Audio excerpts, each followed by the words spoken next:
Right, we've seen how by using channel information and luminosity we can create a quick mask. Now there are lots and lots of tools in Photoshop for creating selections and ultimately making masks.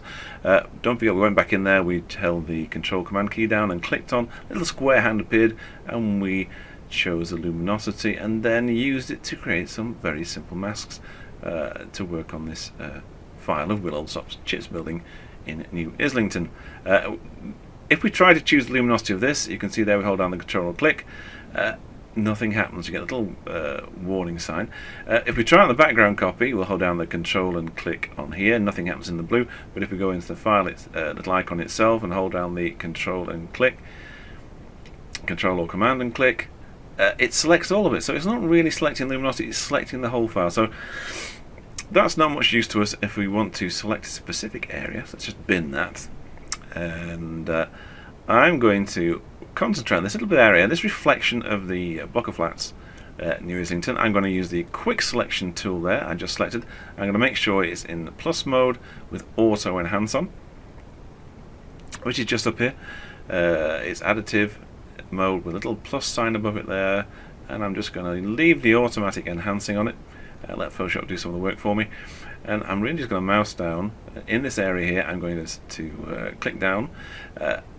Just check the size of your brush. You don't want it too big, but big enough for you to see what you're doing and not to overpower the edges of what your selection is going to be. Don't forget to use the square brackets to do that. If you keep your mouse down and just drag around in here, just take it up to the edge. You see how it's doing a really good job here. It's a very simple mask, this, not an over complex one. We can work with the edges in a minute. If your areas in there which you want to add to, just mouse down again because it's in the plus sign. And if there's areas you don't want, hold down the Alt or the Option key and you'll see the sign changes to a minus, and we can just take that out. Again, this little area here, let's hold down the Alt, the Option key. Let's just go back there and clean that out. It's too big for there, so we can do that by refining it later on. Let's just hold on the minus key again there, the Alt key, sorry, and that minus sign will come up, and we just clean up. So very quickly, we've developed a very easy quick selection around the area we want to work in, and that's just using the quick selection tool, which is this tool over here, and we use it in plus with auto enhance. And now I think we should go and really look at the refine edge button. And refine edge will bring up this box. Okay, so another box to get used to. Lots of information here. We could have marching ants, and we could have the display on the screen in overlay, which is not really good, on black, on white, black and white again on a layer. I'm going to look at it on white. Have a look around these things. On white is pretty good. If you just click in anywhere else besides there, it should get rid of it.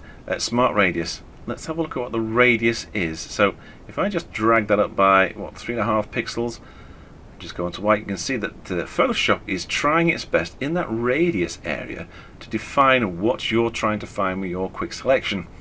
So it's trying to work with you and trying to find out what's going on. If it doesn't work, we have this little brush here, which is the Refine Edge brush tool. Again, you can make it bigger and smaller by the plus or minus tools. If we just carefully do short bursts around the edges on areas where it's not clearly defined, and most of those areas are, and don't forget that that's the area, this little area here. Let's move that across, which we couldn't really select with the quick selection tool. And you see the Refine Edge tool there just cleans out. It's working for us by thinking, well, that's not an area you need.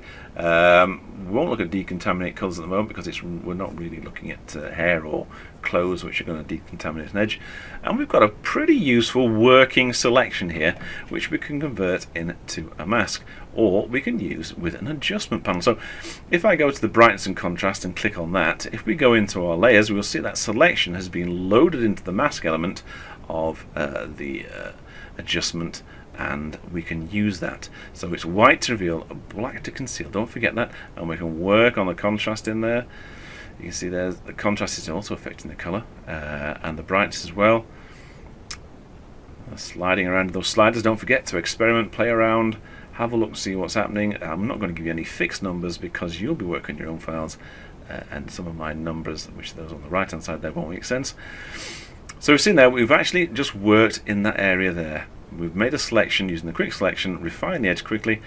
If you want to not affect the color values and change the blend mode to luminosity.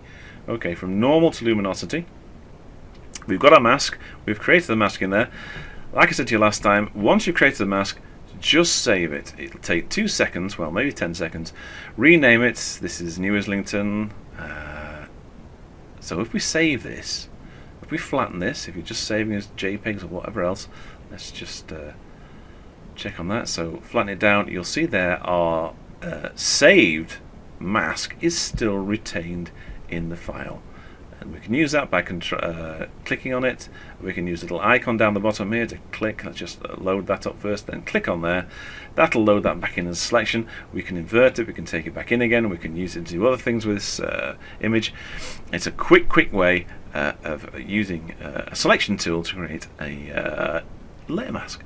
Okay, that's one way of doing it. We'll come back and look at another method next time. Again, thanks for calling by, and ta-ta for now. Thank you.